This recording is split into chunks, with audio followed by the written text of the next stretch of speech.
সমাবেশের আলোচনায় তিনি এ প্রশ্ন তোলেন। আমাদের তেলের দাম শেষমেশ বৃদ্ধি হইল মাননীয় স্পিকার, কিন্তু তার আগে আমরা দেখলাম কয়েক কিলোমিটার জুড়ে লম্বা লাইন। আমরা দেখলাম মাঝরাত পর্যন্ত ড্রাইভাররা দাঁড়িয়ে আছে, তারা তেল পাচ্ছে না, কিন্তু সরকারের সেই ব্যাপারে কোনো হেলদোল নাই।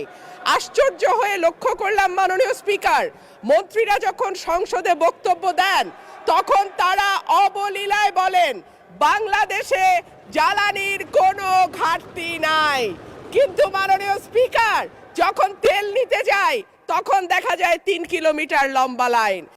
তিনি আরো বলেন, যদি জ্বালানির সংকট নাই থাকে তাহলে এত লম্বা লাইনই বা কেন, দামই বা বাড়াতে হবে কেন, অফিস কর্মসূচির সময় পরিবর্তন করতে হয় কেন? সরকার সম্ভবত কিছু পদক্ষেপ গ্রহণ করবার ঘোষণা দিয়েছে। তার একটা হচ্ছে মার্কেট প্লেস 7টা বাজে বন্ধ